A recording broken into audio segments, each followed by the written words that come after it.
Assalamualaikum warahmatullahi wabarakatuh. Ini adalah kisah tentang Musailamah si Nabi palsu. Nama boleh ditiru, sebutan mungkinlah disamakan, tapi hakikat tetaplah berbeda. Kata orang, Anda bisa meniru segala yang Anda inginkan, tapi Anda tidak akan pernah menjadi saya. Kiranya itulah ungkapan yang layak diberikan kepada mereka para peniru dan yang suka mengaku-ngaku.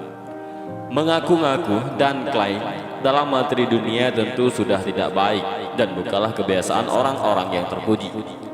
Sebagaimana pula kiranya mengklaim dalam permasalahan menerima wahyu ilahi, sebagaimana yang dilakukan oleh Musailamah Al-Kadzab, putra dari Bani Hanifah ini mengaku sebagai nabi. Namun siapakah sebenarnya Musailamah Al-Kadzab? Sejarawan berbeda pendapat tentang namanya. Ada yang mengatakan ia adalah Musailamah bin Hubaib Al-Hanafi. Yang lain mengatakan Musailamah bin Samamah bin Kasir bin Hubaib Al-Hanafi. Ada yang mengatakan kunyahnya adalah Abu Samamah. Ada pula yang menyebutnya Abu Harun. Musailamah dilahirkan di wilayah Yamamah, di sebuah desa yang sekarang ini disebut Al-Jibliyah, dekat dengan Uyainah di lembah Hanifah, wilayah Najd.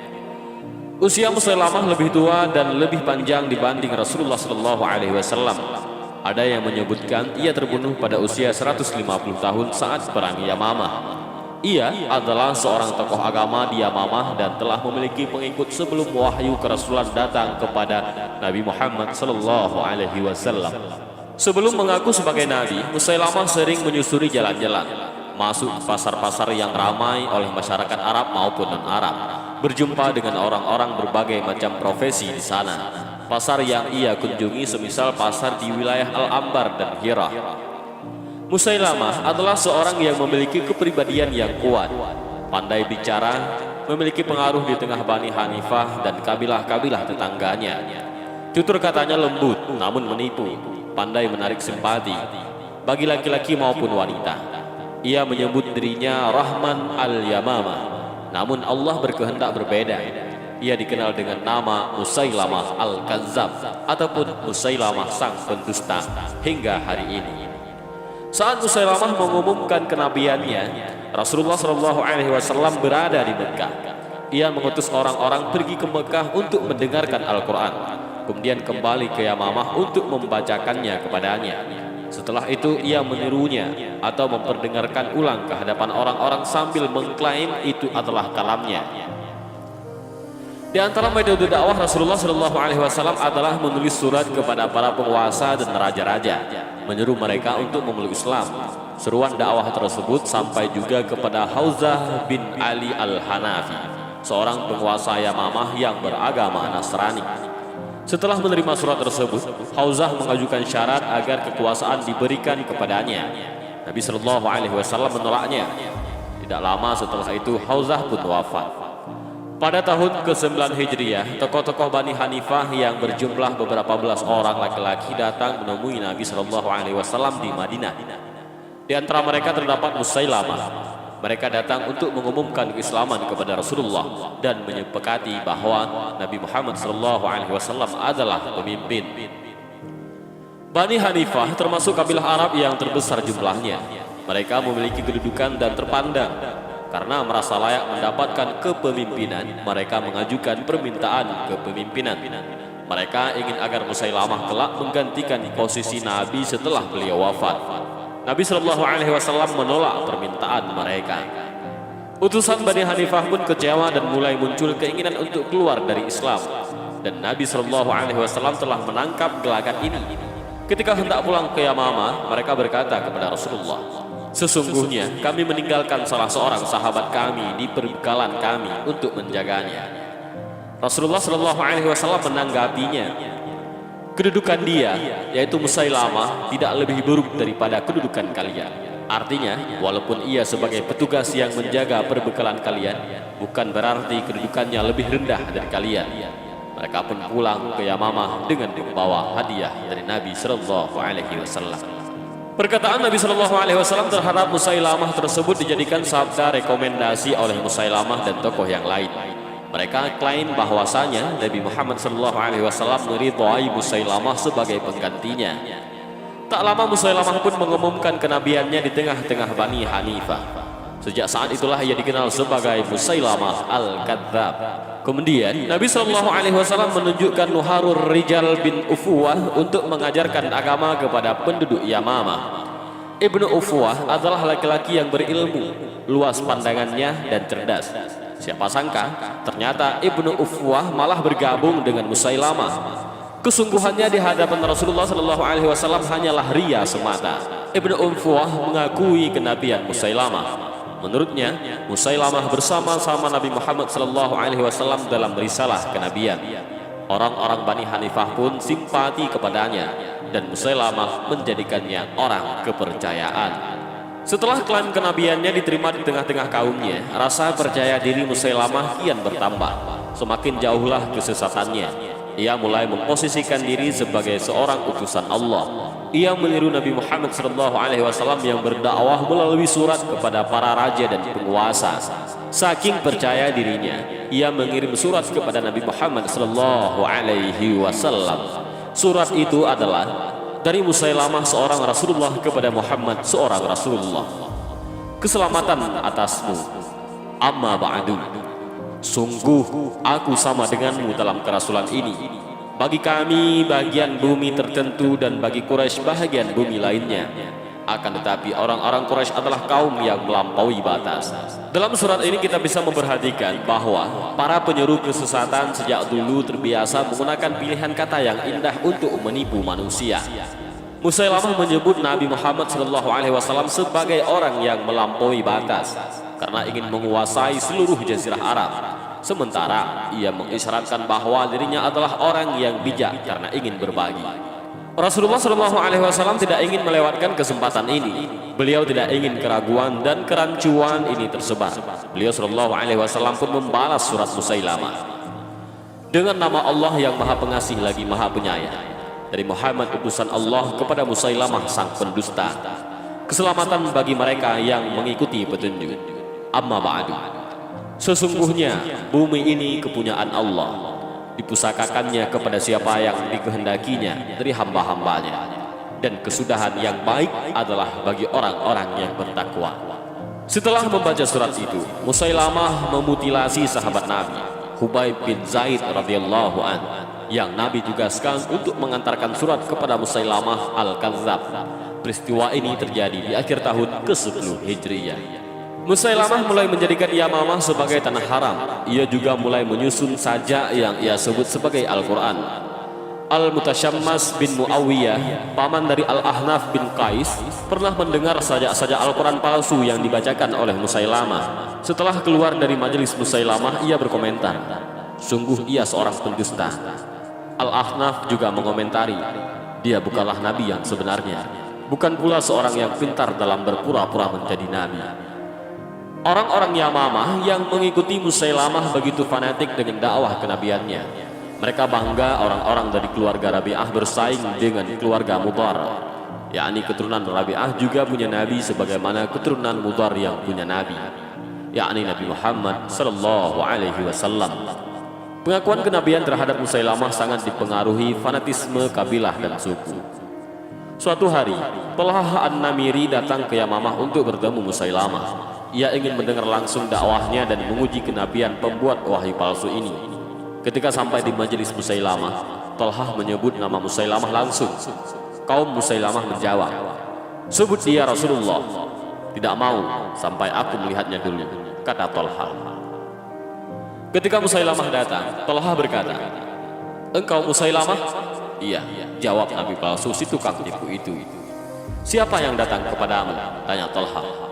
Musailamah menjawab, Rahman, artinya Allah. Dalam keadaan bercahaya atau dalam kegelapan? Tanya Talhah. Dalam kegelapan, jawab Musailamah. Talhah berkata, sungguh aku bersaksi engkau adalah pendusta dan Muhammad adalah yang benar. Akan tetapi pendusta dari Rabi'ah lebih kami cintai dibanding orang yang jujur dari Mudhar. Untuk menguatkan posisinya, Musailamah menikahi seorang perempuan dari Bani Tamim, kabilah besar lainnya di masyarakat Arab. Perempuan ini adalah Sajah binti Al-Haris bin Suwaid At-Tamimiyah. Wanita ini memiliki kesamaan dengan Musailamah, sama-sama mengaku nabi. Ia mengajak kaumnya Bani Tamim dan paman-pamannya dari kabilah Taghlib dan kabilah-kabilah Rabi'ah lainnya. Bersatulah kelompok besar ini dalam fanatisme kesukuan mengklaim sebuah kedustaan, dan kemudian mereka pun menantang kekhalifahan Abu Bakar di Madinah. Ketika Rasulullah SAW wafat, Abu Bakar radhiyallahu an menggantikan beliau memimpin umat Islam. Di antara kebijakan prioritas Abu Bakar adalah mengirim pasukan menghadapi orang-orang murtad, semisal pengikut Musailamah Al-Kadzab dan lainnya. Abu Bakar mengirim Ikrimah bin Abi Jahal dan didampingi Syurahbil bin Hasanah menghadapi nabi palsu si pendusta itu. Setelah mengemban tugas, Ikrimah terburu-buru melakukan penyerangan. Ia dan pasukannya pun berhasil dipukul mundur para pembela Musailamah.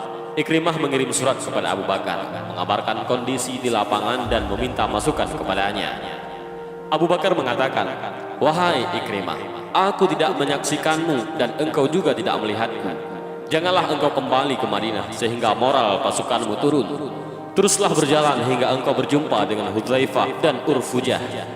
Keduanya bersama orang-orang Oman dan Mahrah. Bergabunglah bersamanya.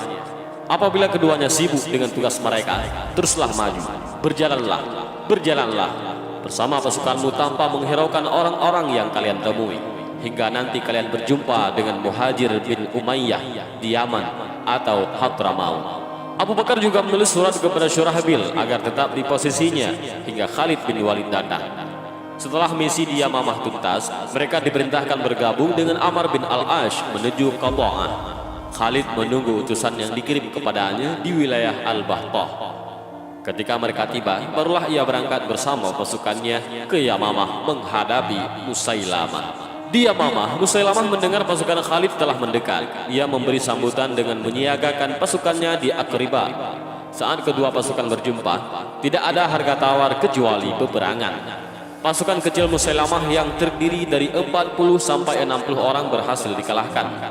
Perang pembuka ini dimenangkan oleh Khalid dan pasukannya. Keesokan paginya, pasukan Khalid kembali berjumpa dengan pembela Musailamah. Seruan dan motivasi pembela nabi palsu itu adalah kesukuan dan kehormatan keluarga. Anak Musailamah Al-Kadzab, Syurahbil bin Musailamah, memotivasi pasukannya dengan mengatakan, "Berperanglah untuk membela nasab kalian dan jagalah istri-istri kalian." Panji kaum Muhajirin dipegang oleh Salim Maula Abi Hudzaifah radhiyallahu an. Orang-orang Muhajirin berkata kepadanya, "Kami khawatir akan ditimpa kekalahan karena dirimu." Para sahabat Muhajirin meragukan kepemimpinan Salim dalam perang ini. Salim menjawab, "Kalau demikian, aku adalah sejelek-jelek pembawa Al-Quran." Ia menepis keraguan Muhajirin. Adapun panji perang kaum Ansar dipegang oleh Sabit bin Qais bin Syammas radhiyallahu an, khatib Rasulullah sallallahu alaihi wasallam. Dengan pasukan besar tidak kurang dari 100.000 orang, pasukan Musailamah Al-Kadzab berada di atas angin dan berhasil menekan 12.000 pasukan kaum muslimin di awal peperangan. Mereka berhasil memorak-merandakan pertahanan kaum muslimin. Mereka menerobos barisan tentara-tentara Allah hingga berhasil masuk ke dalam kemah Panglima Khalid bin Walid. Istri Khalid hampir tewas dalam peristiwa itu. Dalam situasi genting tersebut, Sabit bin Qais memotivasi dirinya dan kaum muslimin dengan mengatakan, "Alangkah buruknya yang kalian biasakan perbuat ini, wahai kaum muslimin.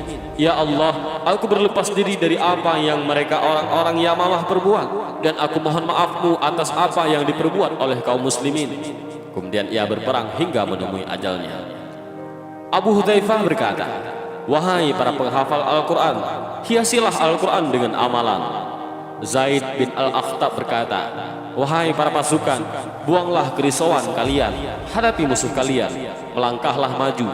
Demi Allah, aku tidak akan berbicara sepatah kata pun hingga aku berjumpa dengan Allah. Barulah aku berbicara kepadanya dengan hijjahku." Kemudian Zaid berperang tanpa rasa takut dan gentar. Saudara Umar bin Al-Akhtab dan pemimpin pasukan sayap kanan ini dipertemukan Allah dengan Nahrul Rijal, orang yang mengkhianati amanah Rasulullah SAW dan malah memilih bergabung dengan Musailamah Al-Kadzab. Pedang keduanya pun saling hantam hingga Nahrul Rijal tewas. Kemudian tangan kanan Musailamah ini kontan menurunkan moral pasukan Bani Hanifah. Kecamuk perang Yamamah kian memanas, teriakan pengobar semangat, amarah dan jeritan luka menggema di mana-mana. Gemerincing dan denting pedang saling menghantam. Desir suara anak panah dan tombak membelah angin. Deru-derap langkah pasukan berpacu dengan kuda-kuda. Mental yang lemah akan menggoyahkan langkah. Niat yang keliru membuat jihad yang berat tiadalah arti selain lumuran debu di kaki, tangan, dan wajah. Jasad-jasad terhempas ke bumi berpisah dengan nyawanya. Itulah pemandangan yang terjadi dalam peperangan. Terkadang kaum muslimin menekan, kadang Bani Hanifah memegang kendali perang. Gugurlah dalam perang ini sahabat-sahabat mulia, Salim Maula Abu Huzaifah, seorang qari Rasulullah, dan gugur pula Zaid bin Al-Akhtab serta tokoh-tokoh Islam selain keduanya. Musailamah Al-Kadzab dan para pengikutnya terpojok dan lari ke kebun yang memiliki pagar tinggi. Pasukan sebanyak itu membuat kebun menjadi penuh sesak. 6.000 pasukan Musailamah berlindung di dalamnya. Kaum muslimin berusaha mengejar mereka, namun tak mampu memasukinya. Hingga Al-Barra bin Malik mengeluarkan ide nekat. Ia berkata, "Letakkan aku dalam baju besi, kemudian angkat dengan ujung tombak. Angkatlah hingga aku bisa mencapai ujung atas pagar. Lalu lemparkanlah aku ke dalam kebun. Akan kubukakan pintu dari dalam." Awalnya, orang-orang menolak usulan Al-Barra. Mereka khawatir akan keselamatannya, sampai akhirnya mereka mengangkatnya dan melemparkannya ke kebun. Al-Barra pun masuk ke dalam kebun. Keberanian, keahlian dalam membela diri dan menggunakan senjata mengantarkan Al-Barra ke pintu gerbang setelah ia membunuh 15 orang. Gerbang kebun pun terbuka. Kebun yang awalnya menjadi benteng Musailamah kini menjadi kebun kematian untuknya. Kaum muslimin berlari membanjiri kebun. Setelah semuanya masuk, Al-Barra menutup kembali pintu tersebut dan melemparkan kuncinya ke seberang pagar, sehingga tidak ada satupun yang bisa keluar. Tempat para petani itu kini berubah menjadi medan laga. Pasukan Musailamah Al-Kadzab kian terpojok, sampai akhirnya tewaslah si nabi palsu Musailamah Al-Kadzab di tangan Wahsy bin Harb, bekas budak Jabir bin Mut'im, dan seorang mujahid dari Ansar, Abu Dujana. Tewasnya Musailamah meruntuhkan moral pengikutnya. Kebanggaan dan kesombongan mereka serta merta larut dalam situasi itu. Mereka seolah-olah tersadar dari sihir, bingung tak berbuat sesuatu pun. Akhirnya mereka menyerah. Setelah jumlah 21.000 dari mereka tewas dalam pertempuran, dan ada yang mengatakan 500 ataupun 600, bahkan 1.200 kaum muslimin syahid. Jumlah korban yang sangat besar. Setelah perang usai, orang-orang Bani Hanifah didatangkan ke Madinah untuk bertemu dengan Abu Bakar radhiyallahu an. Mereka diminta bercerita tentang kenabian Musailamah. Abu Bakar bertanya tentang sajak yang dibuat Musailamah. Mereka menyebutkan beberapa contoh di antaranya. Lalu Abu Bakar berkomentar, "Subhanallah, celaka kalian. Kalimat-kalimat tersebut bukanlah berasal dari Tuhan, bahkan orang yang baik sekalipun. Bagaimana hal itu bisa membimbing kalian?" Dan inilah akhir dari kisah Nabi palsu Musailamah Al-Kadzab yang berdusta atas wahyu. Hingga kini gelar Al-Kadzab ataupun si pendusta selalu disandang di akhir namanya. Kehinaan ini ia dapatkan di dunia dan kelak di akhirat sana. Dan inilah kisah tentang Musailamah Al-Kadzab, sang nabi palsu yang diperangi oleh Abu Bakar As-Siddiq. Mudah-mudahan dengan kita mendengar kisah para sahabat Nabi ataupun kisah-kisah dahulu tentang masa Nabi, nambah kecintaan kita kepada Rasulullah SAW dan juga kepada para sahabat Rasulullah yang selalu membela agama Allah.